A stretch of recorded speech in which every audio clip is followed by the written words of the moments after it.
All right, hello everybody. I'm so proud that last week, City Gallup tweeted an article and said, why is no one talking about this issue? And it was this issue, sizeism. And I said, I'm really proud that 3% is gonna be addressing that. And it's something I've wanted to talk about for a while. And just for a little frame of reference for everything you're about to hear, just keep in mind that we're basically talking about women's bodies in the workplace and in society and the very narrow level of acceptability of that. But keep in mind that men, especially their verticality, is really rewarded. Like every inch a man is over 6 feet tall, he earns, I think it's $10,000 more a year. So just keep that as a frame of reference in terms of like everything you're hearing about women, that there's actually no corollary for men that's quite as pronounced, and that actually men that are larger, physically larger, are assumed to be leaders. But welcome, I wanna welcome, I'm so excited, Louise Green. She's here from Vancouver. We have several Canadians here, but you run Big Fit Girl, and we're gonna be hearing more about that, but it's an amazing social channel if you wanna follow it. And then we've got Makeda Loney from copywriter from, oh, she's got some fans, from SCB Chicago. Oh my God. So she's one of us. But let's start, Makeda, why don't you start by just, for our audience, they might not have heard the word sizeism before. Right. Let's define that. So sizeism, essentially, like every other ism that there is essentially like a discrimination against essentially, people of size, whether that be height, like depending on how short you are, how tall you are, and like more these days, how big you are. And it's kind of also really subjective because we have this really strict beauty societal norm. So it's like, where do you fit in that? And if you fit outside of that, people don't treat you right. So it's a discrimination in that sense. Like if you don't fit, you don't fit. Right. Yeah, got it. Okay, well, when we all got on the phone together, it was so fun to hear these two because they both referenced the same cultural touch point of the last year. And why don't we start there to kind of show what happens when sizeism is kind of like touched as an issue. Do you want to share, Louise, about the Nike mannequin? Sure. So this Nike mannequin was displayed in the flagship store at Nike in London. And is it up? Yeah, it's up. And it caused quite a controversy. So it's obviously a plus size mannequin that is to go along with their plus size line, which goes up to 3X. And this caused, I have on my Google alerts plus size fitness. So I was getting bing, bing, bing, bing, plus size alert fitness like crazy through this mannequin that caused an international upheaval, really, because of this woman, this plastic woman that is in a store. And it was very two-sided. It was very celebrated by many people, but then also a lot of pushback on what is Nike doing promoting obesity, and what kind of message does this send? And Makeda, when did this hit your radar? Do you remember? As soon as it happened, honestly, because, I'm a child of the internet. I'm like always on Twitter. I'm always on Instagram, but I'm also always following, what's happening in like fat liberation and plus size instances. And so when this came up, it was really damning because it was one of those things where it's like we literally just said, here is this plastic woman that doesn't even fit the largest size that Nike carries, but yet there is such a huge outcry about it. The actual headline was something, a woman wrote an article, and the headline was something along the lines of, Nike's obese mannequin is selling women a lie. And it's one of those things where it's like, we exist and we work out because we want to. So how is this selling a lie? Like, I can see myself in this Nike gear, and I don't see my life as a lie. So it's one of those things where it's like, it took over my entire feed, and rightfully so, honestly, with a lot of activists and a lot of like social people giving a lot of pushback about this headline. Yeah, and I know on our call, we kind of, I think, Louise, you said, why do you think this was like, why was this such a like catalyst for so much venom and rage? And I know I offered on the call that I think it's fear. It's like, what happens if women refuse to be obedient in a way that is prescribed to us? That's very frightening to some people, including some women. I mean, patriarchy can control anyone. So yeah, that's an interesting place to start. And Louise, I know a lot of your work centers on women leveraging power through physical fitness and movement. And how do you see something like this representing a setback for the communities that you serve? Well, I think we still oppress larger-bodied people by playing the card, well, that's not healthy. That's how we use our power against this discriminated tactic is, well, we shouldn't be showing that, that's not healthy. So it really disempowers and oppresses people. So, and also let's just go back to the sizing that they offer. It's 1 to 3x in the plus size range. When 67% of women in the United States are over a size 14, this barely touches on women sizing to allow them to find an outfit to exercise. So if we're getting such pushback from the smallest size of the extended ranges, and we're using that card again as an oppressive tactic of, oh, well, that's not healthy, then it really speaks to women like, there's pushback against somebody like me, even though this is, again, a plastic woman. There's going to be pushback there's already a lot of apprehension for people to cross the threshold of the gym. There's already a lot of apprehension. I have women that I've coached over many years say, I go run at night. I go when nobody can see me because they're afraid that people are going to yell at them from a car. So when there's already that apprehension and we have an iconic brand like Nike stepping up and saying, hey, we're going to empower women to move their bodies, and that's the pushback that it gets, even though in the smallest size of ranges in the extended sizes, it creates a lot of fear and intimidation, or galvanizes that fear and intimidation for people to actually embrace their body and move and be healthy. Yeah, so true. So Makeda, on our planning call, you said to me, you've been big all your life, that was your words, and then you followed that up with, and it's legal to discriminate based on size in 49 states. First of all, did people here know that? No, it was something that kind of hit me in the face when I was reading this really great article done by the Huffington Post called Everything You Know About Obesity Is a Lie. And essentially it goes through an entire just stories of so many like big people that talk about how they've been discriminated against, not only just like in the workplace, but by their own families, by their friends. And there was a stat in there that spoke about Michigan literally being the only state where it is unlawful to discriminate against someone for their height or their weight. And there are some select cities here and there, but America is a huge country. So when you think about just this one state being somewhat of a safe haven, of being anybody of size in general, it's shocking. It is shocking. And living with that, that hit me in the face like this year, because that was when the article came out. But like I said, I've been big all of my life, and I didn't know that there was something wrong with me until somebody told me there was something wrong with me. I didn't realize that fat was a bad thing until people have hammered it into me, not just by making fun of me, but in the media that I consume, and everything that screams like thinner is better. Right. And if you're not chasing thinness, then there's something wrong with you. And it kind of just like lives in my everyday life. Like I have to overthink about certain things that a lot of my thin friends don't have to, because that's just not the life that they lead.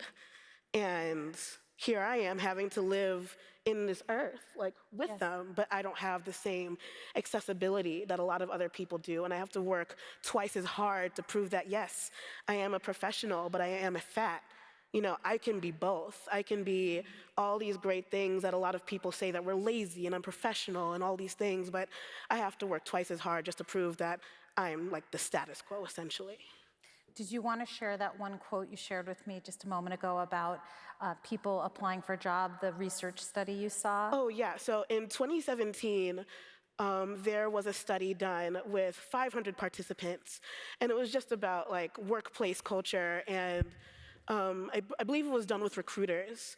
And so out of those 500 people, they were given a picture of a plus-size woman, and they said, just based on this picture, would you hire this person?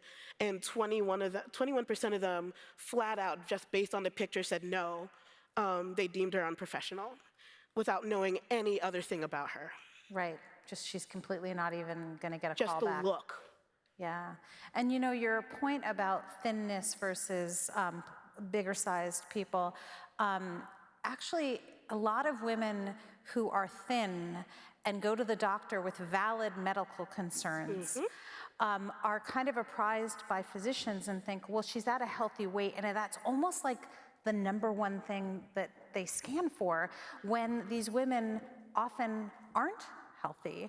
Or conversely, a plus-size woman that go to the doctor, like I just read about a woman who went to her doctor and he said, well, you just need to lose weight, and it turned out she had cancer.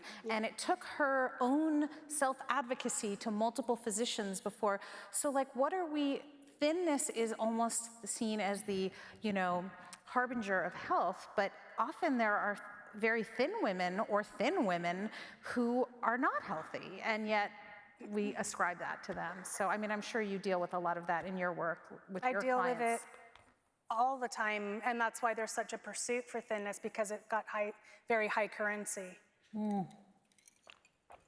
Tell us more. Well, I have worked with hundreds of women face-to-face in the trenches, training them, not just physically in fitness, but what it really becomes is a practice in training them to abandon diet culture and start to apply self-love to their life and start to accept what their body is today. And really that started with a coach that I had. I had been stuck in diet culture for a decade. Really, we talked about this before we came up here, but just every inch of my mental real estate was taken up by how many calories is in that? If I move there, then that will expend that, and then later when I go out later, I can eat that. And it was just a constant thing. So when you're in that state, I look at health as a full spectrum, and I was not able to focus on important things, missions in my life, or like advancing my career, or spending time with friends on a deeper level, because I was so preoccupied with trying to conform my body. And so I work with women on that level all the time, trying to release that, because when we are so preoccupied by this thin currency, it really does take over our lives. So I do train women physically, but it's really a lot of mental as well. It's almost like having malware running in the back all the time, like it takes a toll on your capacity. Yeah. So there's a book that we all are familiar with that came out by Virgie Tovar, and it's called You Have the Right to Remain Fat. It's a very small book. I don't know if we have it in the bookstore, but it came to my house this year. I ordered it, and I sat in the living room and read it in one sitting, and I felt like my head was going to explode off my body. It was such a revelation to me. And she writes in that book about a lecture she gave to 16-year-old girls at a school, where she asked them, do you feel inferior? And the women all said, or the girls all said no. And then she proceeded to ask them the following questions. Today, are you wearing something that is physically uncomfortable because you believe it makes you look better? Today, did you refuse to eat something you wanted to eat because you were worried what it might do to the way you look? Today, did you refuse to do something that you wanted to do because you were worried what it might do to the way you look? Today, did you deny an impulse to say no or yes to something that mattered to you because you were worried that someone wouldn't like you if you did it? So how do you see this same denial of a systemic issue being countered by this kind of inferior-based behavior in our workplaces. I mean, Makeda, do you want to start? And you've done some amazing things to counter it, but can we just start with like, I could relate to those questions that were asked of those girls. And I think we might have started by saying, no, I don't feel inferior, but do you see that in our workplaces? Do you see that in our society? Like, each of you want to weigh in that. I mean, it's one of those things, like you were saying, it's going to be like constantly running in the back of our heads. So like, I can relate with those questions like hardcore, and it's just like, yes, I'm going to wear something that makes me feel more professional, even though it may not be the most comfortable for me. But I think the pushback really comes from trying to break that down within yourself. Like, what makes you feel comfortable? Because then when you feel comfortable, you feel confident, and therefore you will act and you will carry out your work in that same thing. So it's just a lot of just learning how to dismantle that within yourself and just speaking truth to your own power and how you feel confident. And that's kind of how I've been trying to navigate and dismember and avoid feeling. Yourself. Yeah.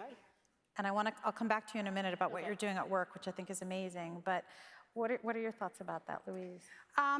Well, interestingly enough, the talk that I did attend earlier was really talking about being your authentic self. And I think that that's a lot of why we're here, about creating authentic messaging and creating, bringing your authentic self to work. I work in my own business, so I'm not in a workplace, but what the talk earlier was talking about is when people bring their authentic self to the table at work, the creative message is so much greater. And so think about if you have to deny your authentic self on a day-to-day basis, and that you're oppressing it, and that the society that you live in is oppressing it, so that you can, that there's a lot of shame around who you are. And that could go across not just being fat, but it can go across many different walks of life. But you can't bring your whole self to the party. And so that really impacts not just the work, but it impacts the world. Yeah, I agree. And I think for people that are creatives, from my viewpoint, it's when you are able to have almost no filters on your thinking or your ideas or your sense of humor, or anything that comes up for you is fair. But if you've been laboring under this belief system that there's something about you that's flawed, and that's a reality you're carrying around every day, I feel like, again, the word capacity keeps coming up for me. Your creative capacity is impacted, it's diminished by, and I remember Margaret Keane years ago on one of our traveling road shows was asked if she thought the portfolios she saw from men were better than the portfolios she was seeing from women. And she thought for a minute and she said, I do think the portfolios from men are better right now, but I think that's because women have not been given free license to draw upon their full truth. That everything we think is funny or cool or whatever isn't invited. It's not that the men are more talented, it's that the men are more unfettered by this kind of subversive messaging. So. But I do want to give a major shout out to you, Makeda, because, and I didn't even know this was a thing, but you are doing it. You are involved in casting on some of the accounts you work on as a writer, and you have taken a proactive approach to asking your clients to feature models for all the sizes they sell. If you sell it, your model should be wearing it in your ads. And I just think you are such a great example of being the change you want to see. Thank you. Tell us about how those conversations go. It starts, internally, because this is a thing that I truly believe, if you're going to sell a range of clothing, we see it a lot of the time, especially when it comes to plus size advertising or things that, carry up to a certain size. So it's hey, we're gonna put size 2 to 10 like on display, but we also sell up to size 24, but we're not gonna really say anything about it, you know? And that's not fair, because like the people that are of those bigger sizes want to see what it looks like on a bigger size body. So, you know, if we are selling something that does have an extended like range, or even just like anything you're selling, that you wanna try to represent the full range as best as you can, it just normalizes that not every body is stick thin, you know, and that's just not a truth of the world. And the more truthful we can be about the products that we're selling and the range of sizes, and because everybody of every size essentially uses everything. So why don't we see more people of every size? Like, I want to see a fat person just in a Home Depot ad. You know, like, I'm not trying to like solve the world's problems, but it is a big problem, and we do shop at Home Depot. So why wouldn't you put somebody in an ad? You know, so it's one of those things where it's just like, be more realistic with the world that we're living in, and we're all so different, and we're all so beautiful, and we deserve to see ourselves. I just want to say something to that. And I think that that is really profound, what you're doing in your work, but can you guys think of any other realm where that would be profound to say, hey, why don't we represent Why don't we our have consumer? more people be eligible Like, to there's buy no our other realm products? that exists in. So it is revolutionary, but it sure as hell shouldn't be. Agreed. Right. Totally agreed. We're always looking for new customer bases, and here we're eliminating by who we're casting. Awesome. Okay, so given that 3% is all about microactions, you both created a 3-point checklist to share with our audience today of things to kind of takeaways. So I will let you give marching orders to these attendees and our live stream viewers. Yeah, so we collaborated on this list together, and essentially the big thing that we realized was that, you know, the work, each point starts with something that you can do in a different realm. So essentially, the first thing you can do for yourself is accept yourself. And I know that's such like a widespread and such a loaded thing to say, but in the society of diet culture where they're telling everybody that you're not good enough the way you look, therefore you're gonna keep striving to do X and Y and Z to make yourself shrink and make yourself smaller, it's like, no, you're great the way you are. And once you internalize that, yes, I am great the way I am, you can continue to live your life without, like we were saying earlier, that big like malware running in the back of your head saying, no, there's something missing, there's something wrong, there's something else I need to do. Leading into that, the second thing we spoke about essentially is normalizing bigger bodies. You know, like I said before, we all exist, we're all here, we're all different shapes and sizes, and we should be seeing that in the work that we create. We all work in an industry that has the ability to shift culture, but we're not representing all of the culture that we are. So putting more of the people that we see every day in our work is just gonna normalize, like, you know, ourselves, and normalize bigger bodies and give them more of a platform and just say like, yes, these people exist. And lastly, which is something that we were talking about a lot, was familiarizing yourself with experiences that aren't yours. And there is so much out there on the internet, like fat people just talking about their experiences, about having thin friends, about flying on airplanes, because that shit is terrifying when you're a big person. Just so many experiences that a lot of thinner people don't have to think about is terrifying for us. So the more that you can familiarize yourself with the experiences of other people, the more easier it'll be to normalize that and put that in your work and speak from a place that, yes, based on all these things that I've seen and based on all these things that I've read, I know that I can like say this and represent people. And this isn't a minority group. Yes. This is a majority group. Yes. Yeah. That is an invisible majority. Yeah. So true. I wanted to read one of the quotes from Virgie Tovar. She says, "My life wouldn't be easier if I were thin. My life would be easier if this culture wasn't obsessed with oppressing me because I'm fat. The solution to a problem like bigotry is not to do everything in our power to accommodate the bigotry. It is to get rid of the bigotry." And that quote really touched me because 3%'s mission around diversity is to show how antithetical groupthink is to creativity. And we are taught that thin is synonymous with beauty, power, love, but in fact it's not. Beauty is not something women earn, it is something people are. And I just think everyone in this room has an opportunity to shift the way we're seen and what's acceptable. We have a little over 5 more minutes. I know this is a really juicy topic. I thought there might be some questions from the audience. So if you have a question, can you raise your hand? So I learned today that I'm pretty fucked because I'm old and fat and I'm kind of funny.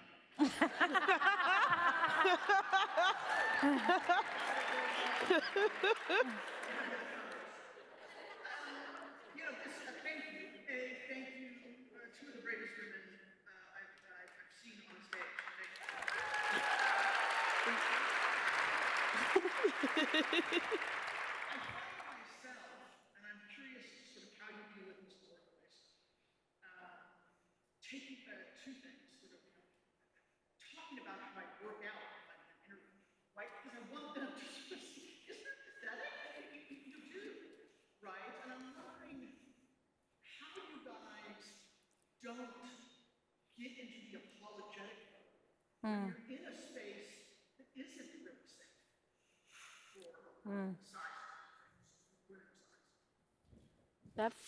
That's really hard, and it's taking me a long time to get to a point where I was okay with just being myself as I am.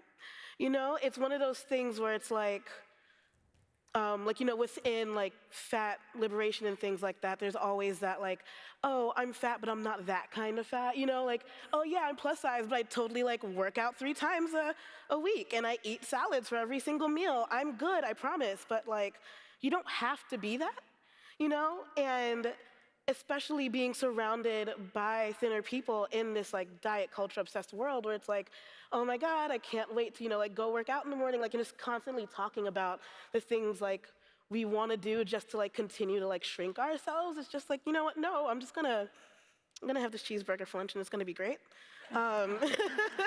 And I am gonna go deadlift later, but I'm not gonna tell you about it because I don't have to. You know, it's one of those things where it's like once you own your life for yourself, like you just impress yourself and you don't need to impress other people.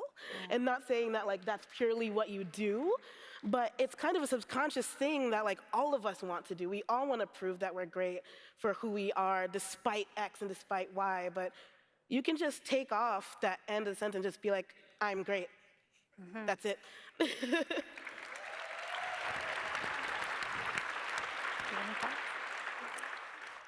Well, I work in an industry, I'm a certified personal trainer, and I'm probably at least 12 sizes bigger than any other of my colleagues. So I used to be that person that when somebody would say, what do you do? I'd be like, oh, Jesus Christ, I don't even want to answer this because of the blank stare I'd be met with. Like, so how I, in the early days, dealt with that is I was a triathlete. I would go to the half marathons. I was training for Ironman so that I could be like, okay, if I'm going to be fat and a trainer, then I must be able to perform at the optimal level that then I can earn your respect. And I think over the years, that was really tiring. And man, I was hungry. I still like to do a triathlon here and there, but I don't need to prove it anymore. I think that like the work that you do and who you are as a person and how you show up in the world speaks for itself. And as I become a more confident woman, I just don't need to prove it anymore. Wow. We have 1 more minute if anyone has a question. Otherwise, that's a lovely note to end it on. But does anyone have, question? Yes. Hi. So you talked about how horrific airplanes are for people of size, absolutely. Since we're talking about retaining great agency talent, what are agencies doing wrong that they can do better to make sure that fat professionals and amazing fat talent feel comfortable and welcomed and belong in agencies? Ooh. Just got verklempt. I think, you know, that's hard because I personally, thank God, haven't had any instances where I've felt like othered because of my size and in my career. But I will say that like it comes down to like the lingo that you use. You know, like just be mindful about like, you know, talking about like we were saying, like your workout plan, because not everybody, like even like if you're a straight size person, that's like the term we use for like people that aren't plus size, but like, I'm sorry, I just realized I just like blurted that out and like probably not a lot of people know that. But because, you know, like on top of just like sizes, and there's like also like aspects of ability, you know, like, and I think that just like comes down to making everybody comfortable. Like, how would you just treat a human, you know? And like even like we were just talking about like your rigorous workout routines and X, Y, and Z. Not that you can never talk about it, but it's one of those things where it's just like it's still kind of ingrained with you. Like I do all these things because I am better and I am able to do these things, and I eat this way because I can afford to. And like you know, like within Sizeism, like diet culture and all those things, like it's still a very like classist issue. It's still a very like it's like a very layered thing. So you just want to be mindful of the way you're talking about things, and like you may think that's normal, but actually it's normalized, but it's not always accepted. So I mean, you don't know how something affects somebody. So just like being mindful in that sense, just treat everybody like they're humans, and we should be okay. Like. I don't work in the agency world. I used to work in casting prior to becoming a trainer, but I think that one thing to really note is that being fat in America is a highly devalued identity, and that really be conscious of that when people come to the table who are fat, and let them know that it's celebrated and accepted, and you're very much want it to be part of the conversation and the message. Nice. Okay, we are out of time. Thank you both so much. An important conversation.